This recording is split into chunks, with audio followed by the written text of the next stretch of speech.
ইজারার যে সীমানা নির্ধারণের যে জায়গাটি, সেটি কিন্তু বালু উত্তোলনের ক্ষেত্রে কিছু অসাধু ব্যবসায়ী এবং কুচক্রী মহল দখলকৃত খাস জমি হতে বালু উত্তোলন করার পরিকল্পনা গ্রহণ করে এবং তারা বিভিন্ন সময়ে একযোগে ১৫০০ থেকে ২০০০ নৌকা নিয়ে প্রায় ১৫ থেকে ২০,০০০ শ্রমিক একসাথে একযোগে অবৈধভাবে বালু উত্তোলন করে থাকে।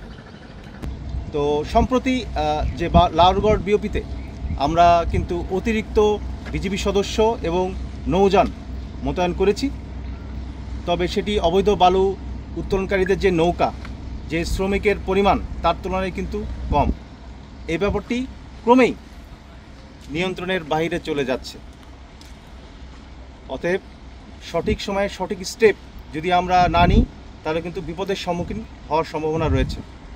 দেশের প্রাকৃতিক সম্পদ এবং পর্যটন স্পট শিমুল বাগান, বারিকটিলা, জাদুকাটা নদী রক্ষার্থে প্রশাসন, স্থানীয় জনগণ এবং আপনারা যারা গণমাধ্যম কর্মীরা আছেন তাদের আন্তরিক সহযোগিতা একান্তভাবে কাম্য।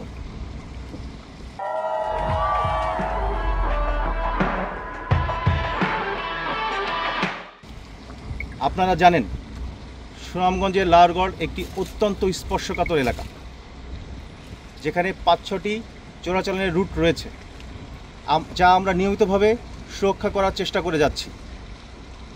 সীমান্ত দিয়ে অস্ত্র, মাদক যেন না আসে এবং সীমান্ত হত্যা যেন না হয়, সেটি কিন্তু বিজিবির মূল কার্যক্রমের কেন্দ্রবিন্দু।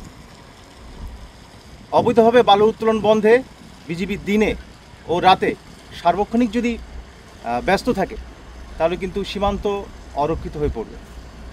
ফলশ্রুতিতে অবৈধভাবে যে অস্ত্র, মাদক, চোরাচালান সহ সীমান্ত হত্যা যদি বেড়ে যায় তাহলে সেটি কিন্তু দেশের জন্য বিপজ্জনক হবে।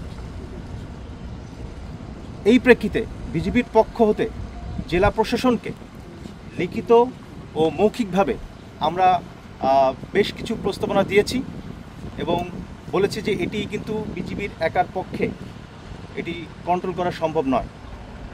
প্রস্তাবনার সময় যদি আমি সংক্ষিপ্তভাবে বলি, বিভিন্ন আইন শৃঙ্খলা রক্ষাকারী বাহিনীর সমন্বয়ে যে জায়গাটাতে অবৈধভাবে বালু উত্তোলন করছে সেখানে একটি স্থায়ী পোস্ট স্থাপন করা, যেখানে কিনা কম্বাইন্ড ফোর্স তারা থাকবে, পুলিশ, বিজিবি, আনসার এবং প্রশাসনের লোক, এবং নিয়মিতভাবে এই এলাকাতে দিনে ও রাতে টাস্কফোর্স অভিযান পরিচালনা করতে হবে এবং মজবুত খুঁটি মাধ্যমে পতাকা দেওয়ার মাধ্যমে এই যে ইজারাভুক্ত এলাকা এটি কিন্তু স্পষ্টীকরণ করতে হবে এবং নৌ পুলিশের সার্বক্ষণিক টহল তৎপরতা এখানে বজায় রাখতে হবে।